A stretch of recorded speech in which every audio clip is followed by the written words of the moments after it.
Hey, I'm Pat Porter. I'm the broker for RecLand Realty. Here we talk about the rural real estate business and ideas and information to help you better manage and enjoy your own property. Have you ever wondered why people just ask so doggone much for their land sometimes? I tell you what, in this video, I'm going to give you some of the common reasons that people overprice their land.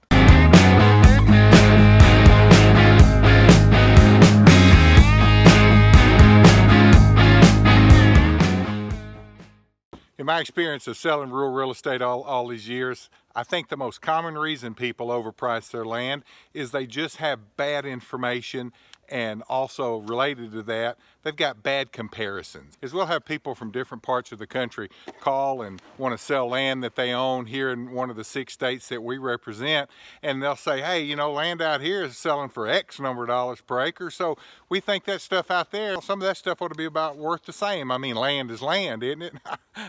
No, land isn't land. No, every piece of land is different, and people have bad information.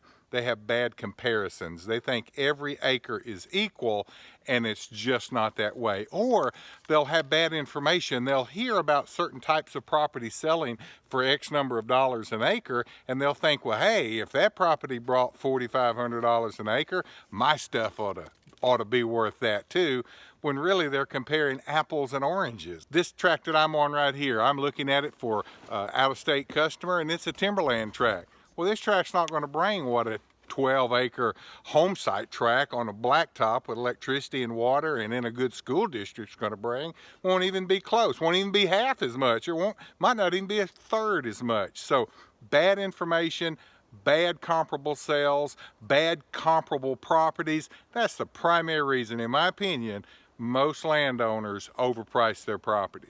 Hey, another reason is just like this property I'm on right here. We're telling me, boy, it ought to be worth a lot because it's got a lot of timber value on it.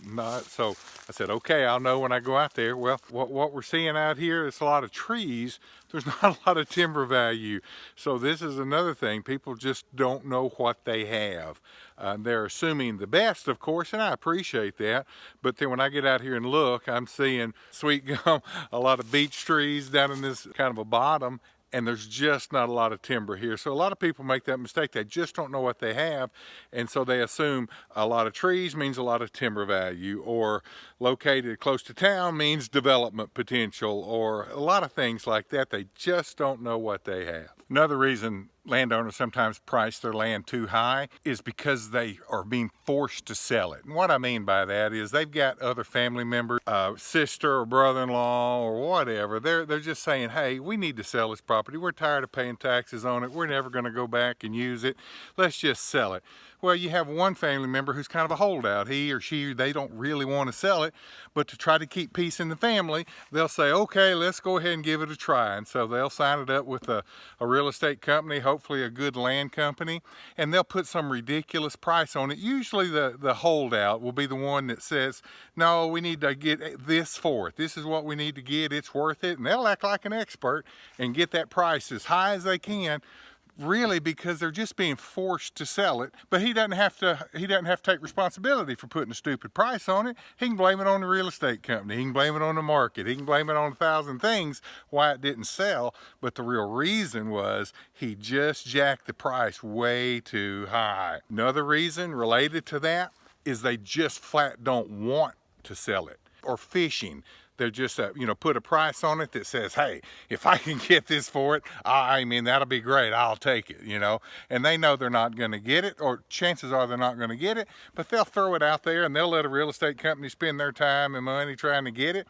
Just a fishing expedition in hopes of, hitting the jackpot or lightning striking, and they've wasted everybody's time. So if you're going to put a piece of property on the market, what I recommend is this. Know what you have. Get some good information from local people, knowledgeable land brokers who represent the area you're selling the property in. Understand what kind of timber's on it. Understand what the real development potential is, if any. Understand what the problems are. So many rural tracts, like part of this one that I'm looking at right here, doesn't have legal access. And so that creates a problem for many buyers, and that's going to run the price down because there's no deeded access to it. So not only is every tract unique and wonderful and great, every track also has its own negatives, and so understand what those are, and then put your pencil to it and come up with a good, reasonable asking price at or just above the market, what you think the market value is and what you've learned the market value ought to be for a track like that, and then go out there and put your best foot forward and try to sell it. Thanks for watching our videos. There's some more right there. Hope you'll check them out.